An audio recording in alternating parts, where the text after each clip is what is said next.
आज बिलासपुर के सरकाघाट क्षेत्र में क्वारंटाइन किए गए 6 संदिग्ध लोगों के सैंपल टेस्ट आए।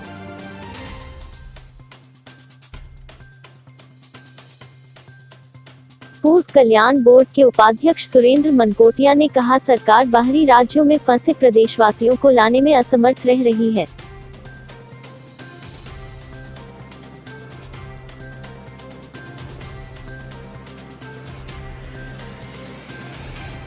बिलासपुर जिला मुख्यालय पर स्थित क्षेत्रीय अस्पताल के परिसर में बने बिजली के ट्रांसफार्मर में अचानक आग लगी, जिससे अस्पताल परिसर में अफरा-तफरी।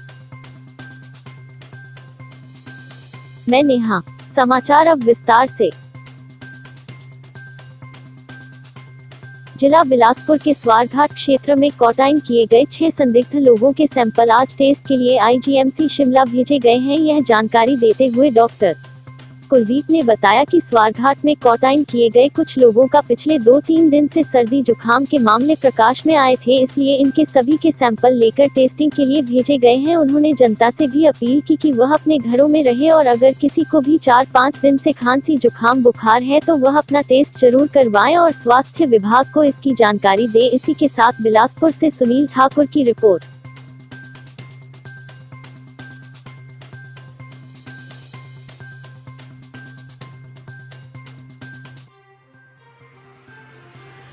सुदीप है और मैं इस सैंपल कलेक्शन टीम में एज इंचार्ज काम कर रहा हूँ और सलम से फील्ड से जो भी हो रहे सैंपल को हम आईजीएमसी के लिए भेज रहे हैं। आज हमने यहाँ स्वारघाट में 2 हमारे क्वारंटाइन सेंटर बने थे, जिसमें एक तो रेस्ट हाउस जो फॉरेस्ट का है, उसमें कुछ अदर स्टेट से जो लड़कियाँ वो ठहरी हुई हैं और कुछ यहाँ पे जो आदमी थे जो स्कूल है या फिर उसमें रखे गए थे, उनमें से हमारे को पता चला कि कुछ लोगों में ऐसे सिम्टम थे जो कि एक इन्फ्लुएंजा लाइक इलनेस, और वो 4-5 दिन दवाई देने के बाद भी ठीक ना हो रहे थे। इसलिए हमने उनका सैंपल किया और इसको हम आईजीएमसी के लिए भेज रहे हैं और कोटा में तक का वेट कर रहे हैं। ये अपील है कि अगर आपको 3-4 दिन की खांसी है, जुकाम है और वो दवाई खाने के बाद कम से कम 5 दिन तक आपने कोई एंटीबायोटिक जिथ्रो या सिट्राजिन वगैरह लेने के बाद भी ठीक नहीं हो रही है, तो आप अपने निकटतम जो स्वास्थ्य केंद्र है वहाँ पे डॉक्टर को कंफर्म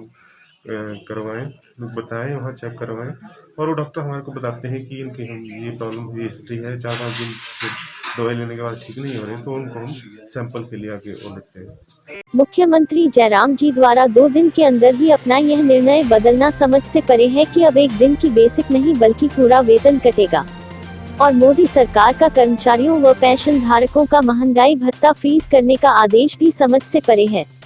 इन दोनों आदेशों में तानाशाही स्पष्ट झलकती है, जिसका हम विरोध करते हैं। कोरोना वायरस की आड़ लेकर मध्यम वर्गीय परिवार जो पहले ही संकट से जूझ रहे हैं।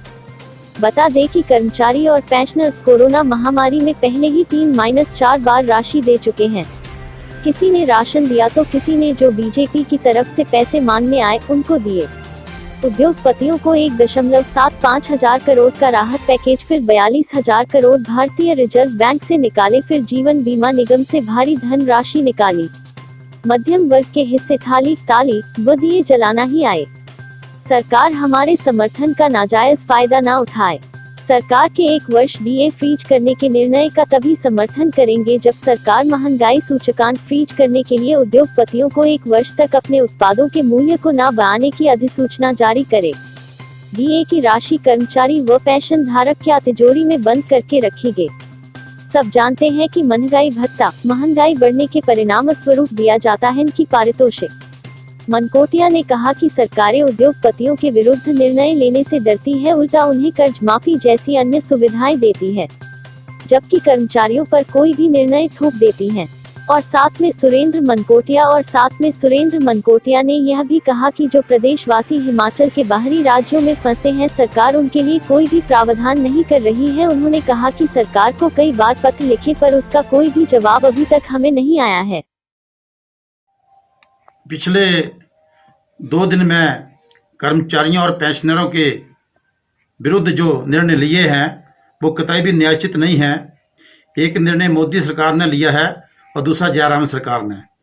मोदी ने ये निर्णय लिया था कि 2021 तक डीए को फ्रीज कर दिया जाएगा, परंतु मैं कहना चाहता हूँ कि क्या डीए फ्रीज करने से पहले उद्योगपतियों से, कारखानों को, इंडस्ट्रियलिस्ट को या बड़े बड़े सरमाएदारों को जो उद्योग का सामान बनाते हैं उनको पूछा गया है कि क्या वो 1.5-2 साल तक कोई भी रेट नहीं बढ़ाएंगे, क्योंकि जो कर्मचारियों को और पेंशनरों को वेतन मिलता है, वेतन के बाद जो उसका डीए मिलता है जिसको फ्रीज किया गया है, वो जो है वो पारितोषिक नहीं है, वो 6 महीने की जो महंगाई होती है उसकी प्रतिशतता के हिसाब से वो महंगाई भत्ता दिया जाता है। तो मेरा ये कहना है कि इस पर निर्णय लेने से पहले इन्हें बड़े बड़े औद्योगिक घरानों से पूछना चाहिए था कि वो महंगाई ना बढ़ाएं या चीज़ों के रेट ना बढ़ाएं। क्या वो सरमाएदारों के और बड़े लोगों के, अमीरों के मुख्यमंत्री हैं या फिर वो गरीबों के भी मुख्यमंत्री हैं? क्योंकि उनके कहने पर आज बहुत सी बसें जो है कोटा में विद्यार्थी जो ट्रेनिंग कर रहे हैं उनको लेने गई हैं। तो मैं कहना चाहता हूँ कि हमने जो आपको मेल की थी, फेसबुक पे लिखा, व्हाट्सएप पे लिखा, हर एक तरीके से आपसे रिक्वेस्ट की कि हमारे जो लोग बाहर नौकरी करने गए थे वो फंसे हुए हैं, बद्दियों फंसे हुए हैं, लुधियाना, जलंधर, चंडीगढ़, नोएडा, दिल्ली, ये दूसरे शहरों में फंसे हुए हैं, और दूसरे शहरों में जो बच्चे ट्रेनिंग करते हैं वो भी फंसे हुए हैं, उनको लाया जाए। पर आपने हमारी एक भी बात नहीं सुनी और वो आज बुरी तरह आज नरक की ज़िंदगी जी रहे हैं, और जहाँ पर भी वो हैं वहाँ पर वो आइसोलेटेड हैं। हालांकि उनका पीरियड भी पूरा हो चुका है, 1 महीना करीब होने को आया है, लेकिन आप उनको ना लाकर, आप गरीबों को ना लाकर, जिन्हें अपने घर में आके फसल काटनी थी उनको ना लाकर आप उन लोगों को लेने गए हैं।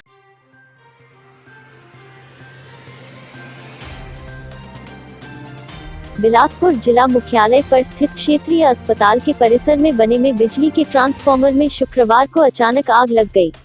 बता दें, दिन के समय अचानक आग लग गई जिससे अस्पताल परिसर में अफरा तफरी मच गई। आग के बीच बड़े बड़े धमाके सुनकर लोग ट्रांसफार्मर के पास एकत्रित होने लगे। आग लगने की सूचना मिलते ही विद्युत विभाग के कर्मचारी मौके पर पहुंचे। उन्होंने वहां मौजूद सिक्योरिटी टीम के साथ मिलकर आग पर काबू पाया गया। वहीं आग लगने की सूचना मिलते ही अग्निशमन विभाग के प्रभारी सुभाष चंद्र मिश्रा भी मौके पर पहुंच गए। अचानक हुई इस घटना से अस्पताल में बिजली गुल हो गई, जिसे जनरेटर के माध्यम से बहाल कर दिया गया। वहीं राजेश आलूवालिया ने बताया, अचानक ट्रांसफार्मर में आग लग गई, जिसको अस्पताल में तैनात सिक्योरिटी गार्डों ने आग पर काबू पाया। आग लगने से ट्रांसफार्मर में अचानक ही आग लग गई थी, लेकिन जो हमारे सिक्योरिटी वाले हैं उन्होंने यहाँ पे जो उपकरण हमारे पास अवेलेबल थे उनसे इन्होंने एकदम फ़ौरन ही मौके पर आके आग को बुझा दिया। और उसके बाद इलेक्ट्रिसिटी विभाग से भी और फायर विभाग से भी जो हैं अधिकारी आ गए हैं मौके पे और वो जांच कर रहे हैं। खबर हिमाचल के साथ जुड़े रहने के लिए फेसबुक पेज को फॉलो करना और यूट्यूब पेज को सब्सक्राइब करना ना भूलें।